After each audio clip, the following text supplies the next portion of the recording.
All right, in breaking news just coming in, information about top-level talks in Ladakh between in Moldova, pardon me, between India and China. These are the talks that took place yesterday, and the information on these talks is that they took place in a cordial atmosphere. That the talks were in fact positive, and that there has been a consensus reached between India and China to disengage.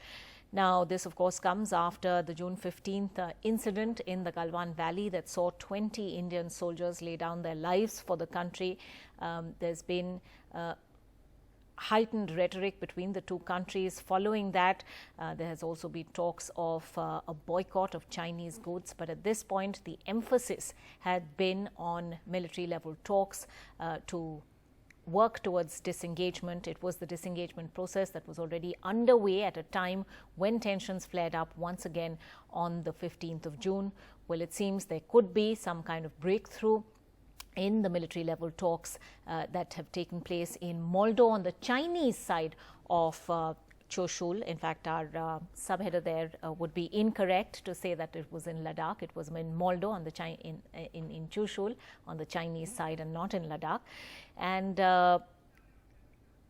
And those talks taking place at the lieutenant commander level yesterday. It seems the talks have seen a great deal of positivity. They took place in a cordial atmosphere, and progress is now taking place on disengagement.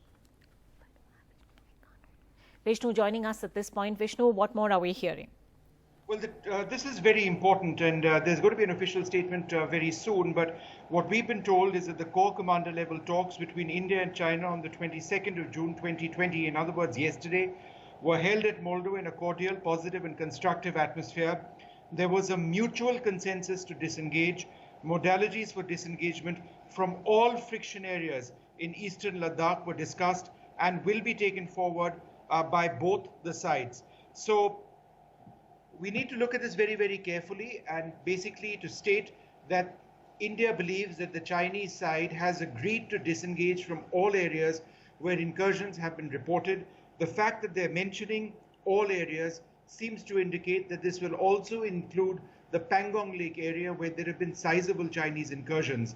If this were to take place, it would be a genuine disengagement by Chinese forces, and a very significant one at that.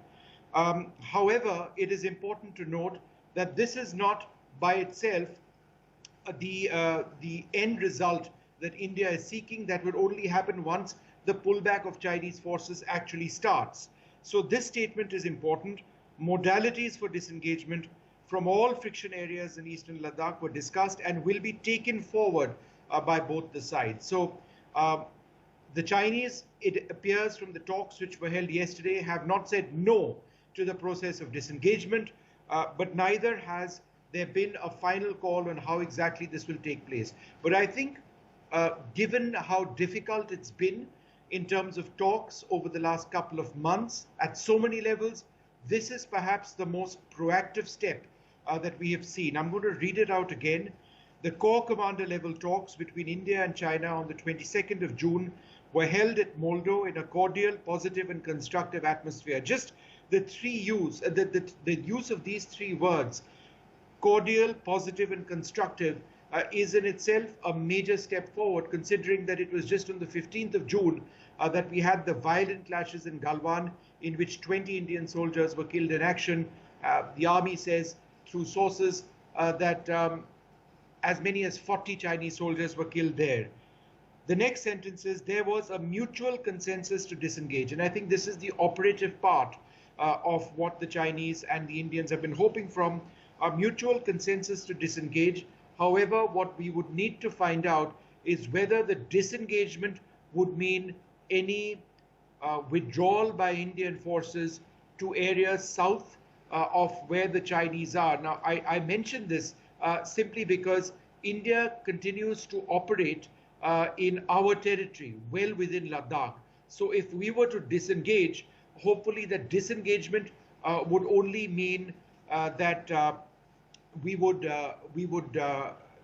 Chinese would go back. We wouldn't be in a face-to-face situation. but the physical movement back of Indian forces would possibly be problematic because we've never been into Chinese territory or their Chinese claim areas, as it were. However, modalities for disengagement from all friction areas in eastern Ladakh were discussed, will be taken forward by both the sides. So this comes on a day in which the army chief is there in Leh. He would obviously be looking at this very, very closely as well.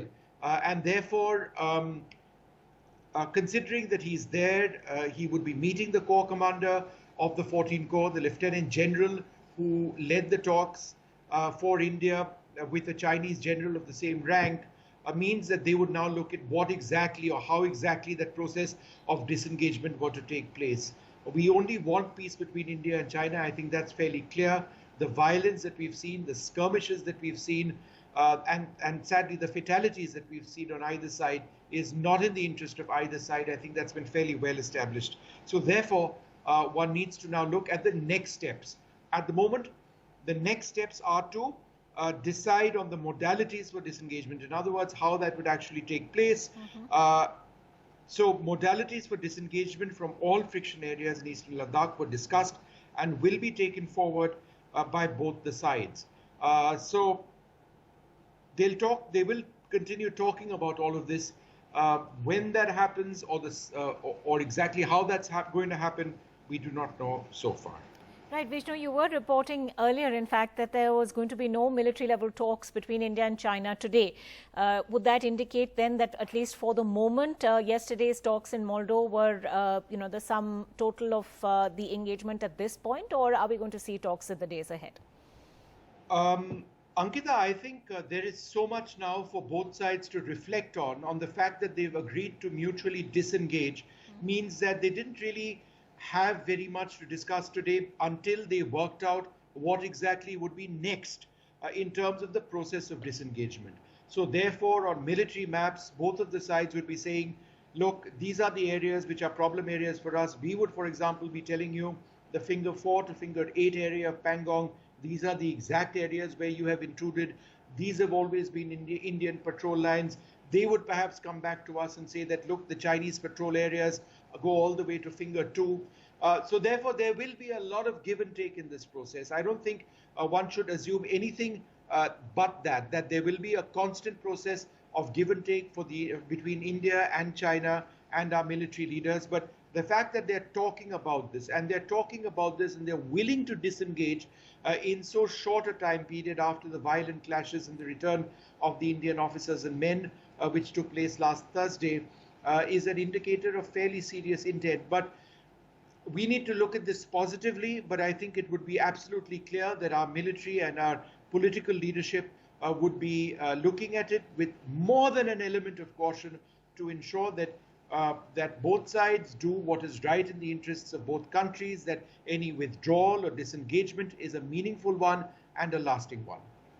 Yes, indeed. And Vishnu, what more are we hearing? The fact that the army chief is in Leh today, we saw him departing from Delhi just a short while earlier when we were speaking last. How significant is his presence in Leh today? I think it's directly linked to the outcome of the talks. That's just my belief, but I think that's a fairly decent belief, considering the fact that he would be the officer of the army, the leader of the Indian army, the chief of the Indian army, who would therefore, along with the Corps Commander, be working the process of disengagement on the ground. So he needs to be over there now because it's time for him to actually be part of the process and perhaps take the final call on how that disengagement, which the Lieutenant General, the Corps Commander in Leh, has worked out, will actually work out on the ground. So there will be further negotiations. Quite clearly, the fact that they aren't talking today is because there's enough for both the Chinese and our side to go back and to discuss and to figure out the modalities and then start the process of implementing. So I think it's very clear they want to disengage. We obviously want to disengage.